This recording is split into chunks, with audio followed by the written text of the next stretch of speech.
Sir, आज किसानों को जो कुछ खाद दी जा रही है, क्या कुछ कहना चाहेंगे इस स्थिति पर? क्या कितनी खाद दी जा रही है?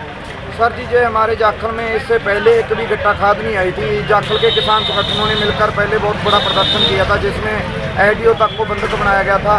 उसके बाद प्रशासन ने बड़ी मुश्किल से एक नाम मात्र 500 थैला जो कल सोसाइटी में भेजा था, आज उसको बंटवाया जा रहा है। लेकिन इसका कोई किसानों को बड़ा फ़ायदा होने वाला नहीं है, क्योंकि ये लगभग 250 किसानों को सिर्फ 2-2 गट्टे बांटे गए हैं और बाकी के किसान निराश और हताश होकर वापस चले गए हैं।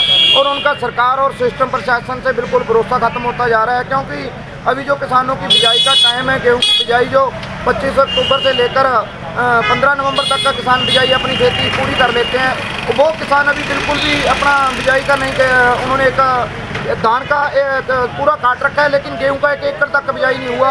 आज जहाँ आस करके किसान आए थे कि खाद मिलेगा, लेकिन जहाँ उनको 2-2 गट्टे खाद के मिले, बड़ी निराशा होकर किसानों को वो जहाँ से वापस अपना घर को चले गए हैं। लेकिन जो हमारी मांग है किसानों की कि जाखल ब्लॉक में जो सोसाइटी और दुकानों पर लगभग 20,000 प्लस थैला जो बांटा जाए, लेकिन सरकार ने धरना प्रदर्शन के बावजूद भी, इतनी बड़ी चेतावनी देने के बावजूद भी सिर्फ हमारे यहाँ 500 बैग जो है भेजा है। इससे हमारे किसानों को एक चींटी जितना भी फ़ायदा नहीं होने वाला, क्योंकि जाखल एरिया में लगभग 25-30 हज़ार बोरी की ज़रूरत पड़ती है, जो हर साल पड़ती है।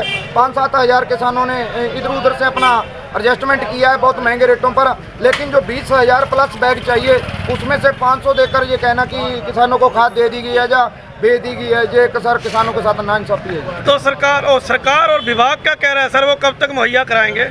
सर जी, ये परसों जो हमारा 3 नवंबर को प्रदर्शन हुआ था, उसमें डीडीओ साहब ने हमें कहा था कि आपको 500 बैग कल को ही मुहैया करवा दिए जाएंगे। उसी के तहत से 500 बैग तो हमें भेज दिए गए हैं, लेकिन इसके बाद उनका एक जो आगे का प्लानिंग था, वो कह रहे हैं कि सरसा रेल बट्टू वगैरह जहाँ भी इफ्को का जो सरकारी बैंकों में जो खाद आती है उसका रैंक लगेगा, उसके आपको देने की कोशिश करेंगे।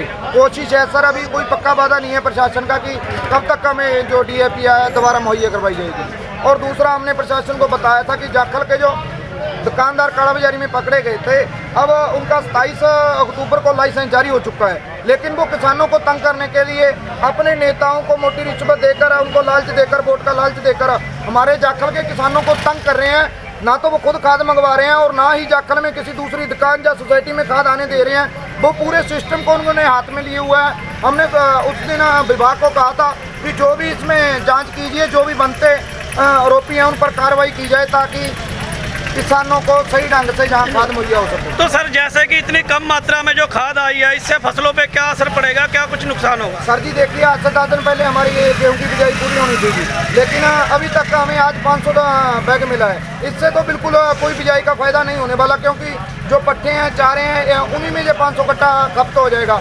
लेकिन जो गेहूं की बिजाई है, जिसमें पर एकड़ 50 केजी खाद डलती है, वो अभी हमारे हाथ में नहीं है, हमारे पास में नहीं है, हमारे खेत में नहीं है, जिससे हमारी गेहूं की खेती बहुत लेट होगी और उसका असर पैदावार पर पड़ेगा, और पैदावार कम होगी तो किसानों की आय कम होगी। अब आप आखिरी मांग क्या करते हैं, आखिर में क्या कहना चाहेंगे इस विषय? आखिरी मांग तो सर हमने प्रशासन से 3 नवंबर को भी की थी, और आज भी यही करते हैं कि हमें जल्दी से जल्दी 20,000 प्लस जो यूरिया का बैग है मुहैया कराया जाए, ताकि सभी किसानों का गेहूं और जो भी फसल उन्होंने सरसों वगैरह, आलू वगैरह की फसल बोनी है, उसको टाइम से बो सकें और बहुत बड़े नुकसान घाटे से किसान को बचाया जा सके।